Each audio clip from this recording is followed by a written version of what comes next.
तो एक आपको स्टोरी सुनाता हूँ 2021 की, जहाँ पे मैंने रिवेंज ट्रेडिंग करके 2.5 लाख रुपए का लॉस किया था। 2016 में मैंने ट्रेडिंग स्टार्ट करी थी, ऑलरेडी मुझे 5 साल हो गए थे ट्रेडिंग करते हुए, फिर भी मैंने वो 2.5 लाख रुपए का लॉस किया, वो भी मेरी गलती से। ऐसा नहीं है कि पार्ट ऑफ द गेम है लॉस होना और मार्केट की वजह से मुझे लॉस हो गया। उस पर्टिकुलर ट्रेड के अंदर मेरी ही गलती थी, और क्या गलती थी वो आपको बताता हूँ, सो दैट वो गलती आप ना करो। उस टाइम पे मैं स्टॉक मार्केट के अंदर ट्रेड करता था यूजुअली। तो 2020 और 21 में ट्रांजिशन फेज चल रहा था, जहाँ से मैं स्टॉक मार्केट से फॉरेक्स मार्केट में शिफ्ट हो रहा था, फॉर ऑब्वियस रीजन की आपकी मार्केट में लेवरेज ज्यादा होती है फॉरेक्स में, आपको ब्रोकरेज के अलावा कोई और कॉस्टिंग नहीं देनी पड़ती, जैसे कि एसटीटी हो गया, जीएसटी हो गया, साथ में ब्रोकरेज के ऊपर अलग से जीएसटी आपको देना पड़ता है, डीमैट चार्ज देने पड़ते हैं। तो 2021 के अंदर जिसके साथ मैं ट्रेडिंग करता था, उनके साथ हमने थोड़ा सा दिमाग लगाया, एक ऐसी स्ट्रैटेजी पे काम किया जिसका नाम है कोरिलेशन डेंसिटी कर्व। एक एक्सेल शीट के ऊपर हमने पूरा डेटा निकाला, जिसके अंदर हम एक इंडस्ट्री में 2 स्टॉक्स पकड़ते हैं। फॉर एग्जांपल आईटी सेक्टर के अंदर हमने 2 स्टॉक्स पकड़ लिए, स्टॉक नंबर 1 और स्टॉक नंबर 2। उन दोनों स्टॉक्स को हम एक्सेल शीट के ऊपर डालेंगे, जिसके बाद हमें एक डेटा पॉइंट मिल जाता है, जो कि है हमारा कोरिलेशन डेंसिटी कर्व।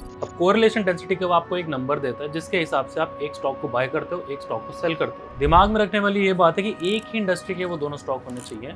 अब लॉजिक ये है स्ट्रैटेजी का कि बाय चांस अगर एक स्टॉक बहुत ज्यादा ऊपर चला गया फॉर व्हाटसएवर रीजन, चाहे वो न्यूज बेस्ड हो, और दूसरा स्टॉक वहीं का वहीं खड़ा है, तो आइडियली हम एक स्टॉक को सेल करेंगे, दूसरे स्टॉक को बाय करेंगे, इस बेसिस के ऊपर कि वो दोनों स्टॉक के बीच में जो भी मीन रिवर्जन होगा, दोनों स्टॉक अपनी फेयर वैल्यू के ऊपर आएंगे विद टाइम, चाहे वो टाइम 2 हफ्ते हो, 3 हफ्ते हो या 1 महीना हो। कुछ ट्रेड्स के अंदर वो टाइम 3 दिन 4 दिन भी हो सकता है। तो उस मीन रिवर्जन में जब तक वो स्टॉक आते हैं, एक स्टॉक हमें लॉस देता है, एक स्टॉक हमें बहुत ज्यादा प्रॉफिट देता है। क्योंकि लेट्स सपोज एयरलाइन इंडस्ट्री के अंदर आपने 2 स्टॉक्स पकड़ लिए, पहला आपका स्पाइस जेट हो गया, दूसरा आपका इंडिगो हो गया। तो दोनों स्टॉक्स का डेटा आप एक्सेल शीट के ऊपर डालोगे। फॉर एग्जांपल आपका स्टॉक नंबर 1 इंडिगो है, स्टॉक नंबर 2 स्पाइस जेट है, एंड आपके पास नंबर आता है 0.999953। तो आइडियली हम क्या करते थे कि 0.99 या 999 के बाद जो भी नंबर आएगा, हम पहले स्टॉक को सेल करेंगे तो दूसरे स्टॉक को बाय करेंगे, क्योंकि आपका कोरिलेशन डेंसिटी का 1 से ऊपर नहीं जा सकता। तो जो भी स्टॉक पहला होगा उसको हम सेल करेंगे, दूसरे स्टॉक को हम बाय करेंगे। तो आइडियली एक स्टॉक हमें लॉस देगा और दूसरा स्टॉक हमें प्रॉफिट देगा।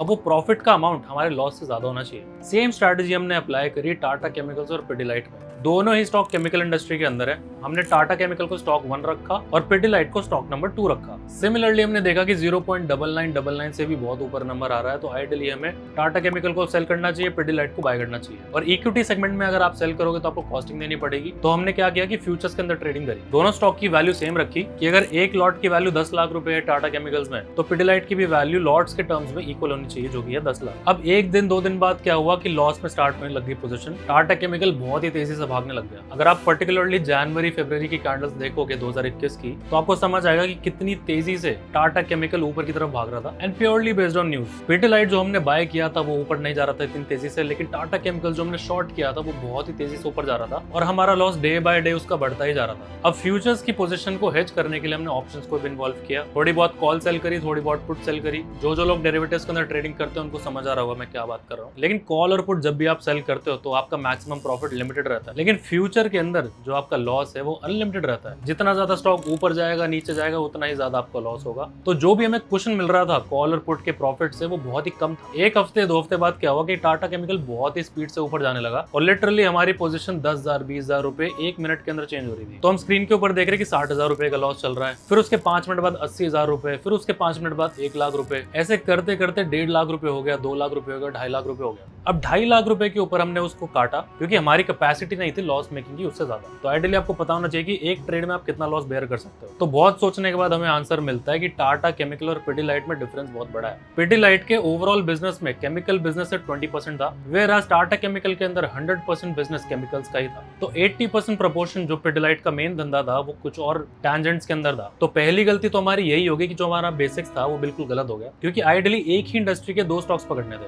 और 80% वेरिएशन आ गई थी पिडिलाइट में कि वो उस इंडस्ट्री का था ही नहीं, and that is why we made that loss. Although हमने बाकी स्टॉक्स के अंदर भी सेम काम किया, गोल्ड एंड सिल्वर के अंदर काम किया, गोल्ड एंड सिल्वर के अंदर काफी बढ़िया पैसा बना, लेकिन इस गलती से जो मैंने करी 2.5 लाख रुपए की गलती करी, अगर मैं वो ट्रेड को काटता नहीं तो वो 1 हफ्ते 2 हफ्ते बाद 10 लाख रुपए का लॉस बन जाता। And I was thanking my self कि मैंने उस ट्रेड को 2.5 लाख रुपए पे ही क्लोज कर दिया, क्योंकि अगर मैं उसको होल्ड कर लेता और ये सोचता कि 2.5 लाख छोड़ यार 2 लाख रुपए का लॉस करके बुक कर दूंगा, तो वो 2.5 का 3, 3.5, 4 जैसे 5 लाख होता, तो मैं अपने हाथों को कंट्रोल ही नहीं कर पाता और बंद ही नहीं कर पाता ट्रेड को। ले देके 7-8 लाख 9 लाख रुपए का जब लॉस चल रहा होता तब हार मान के ट्रेड क्लोज करता। तो आप लोगों के लिए एज अ बिगिनर समझना बहुत इंपॉर्टेंट है कि पहले तो गेट योर बेसिक्स राइट। जो भी आप ट्रेडिंग प्लान कर रहे हो वो ट्रेडिंग प्लान पे जो भी आप रूल सेट करते हो वो रूल्स बिल्कुल सही होने चाहिए, सारे रूल्स मैच होने चाहिए before getting into a trade.